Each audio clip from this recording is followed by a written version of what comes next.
What's up, guys? Here's the last episode of Sniping Highlights I have on my drive. I'm surprised I didn't die there. If you want me to go back and get more, I can go back and get more. I don't have any more right now, but being it's summer, I've gotten big into photography and other sort of adventures, and I've played other games for now. I'd have to go back and get some more. Request it if you do. If you don't want to see them, then I won't go back and get any more. I'll just post whatever gameplays I currently have outstanding on my drive. So, what I wanted to get to, of course, is the classes that were announced for Battlefield 1, because I think we can have a good discussion here. E3's out, of course. Battlefield 1 news is all over the place. It seems like every time I check subreddits and other news sources, there's some sort of new information daily. So, what I wanted to do is talk about the classes, and I'll go in separate videos for other concerns.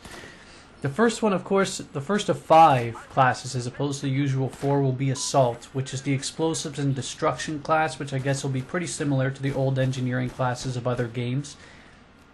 Apparently the gunplay will emphasize close-range combat. Whether this is for PDW-style weapons or shotguns, I'm not sure.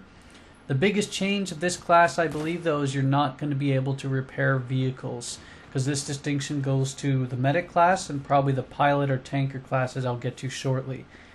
The second one is called Support, largely unchanged from previous Battlefield games, at least on the information we know now. Their job, as usual, will be give as much ammo as possible. That's the goal, of course, though the running joke of Battlefield games over the last several years has been the lack of ammo being dropped by support players, as well as laying down suppression. Emphasis being on LMGs that fire fast, large magazines. And while forget about your accuracy, because your job's just to put out continuous streams of bullets and work around that. Their emphasis is supposed to be in short to medium range, as the article suggests, and the gadget choice, which I think will be interesting, will be about protecting locations and keeping allies supplied. So that's the talking point for that. Now, the third class is Medic. Again, the goal of other previous Battlefield games is to keep both yourself and your teammates alive. It looks like the instant 100-point revive is back as well, so no longer charging up to try and get 100 points, because most people would just 20 and leave. Combat-wise, emphasis is on medium-range combat. The largest change to medics now is that they're able to repair vehicles as well as, repair other fellow human beings.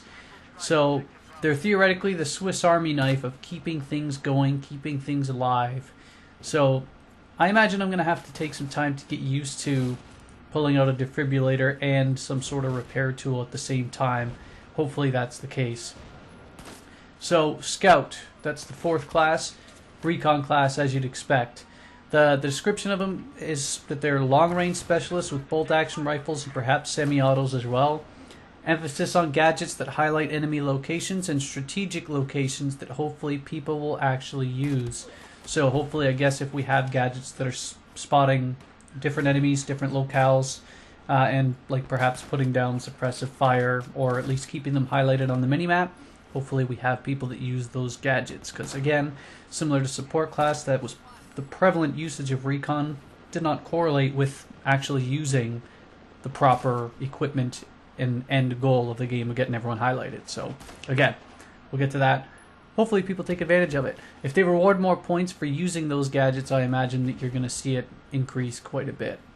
And lastly, the pilot or tanker class. They're listed as 2 vehicle classes that will replace your typical class, meaning, of course, if you can spawn into a vehicle as a medic, but you won't have the benefits of using the pilot or tanker class. Apparently, as it goes, and it's not confirmed, a repair tool-like gadget replaces your primary weapon.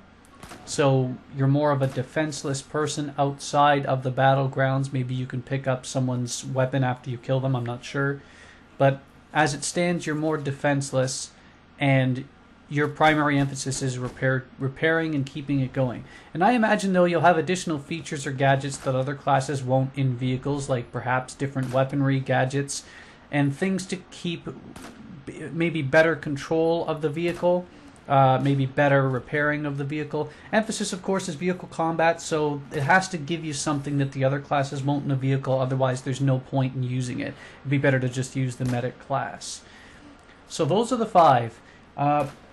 Let's discuss in the comments whether you guys feel this is good or bad, whether the split of medic was good and engineer was good. what you'd like to see out of, say, the pilot or tanker class, and other things like that. Let's have a dialogue. I love these discussions. I'll discuss them back with you. Whatever you feel, whether you like Battlefield 1's look, whether you hate it, good, bad, comments. Let's discuss. Peace.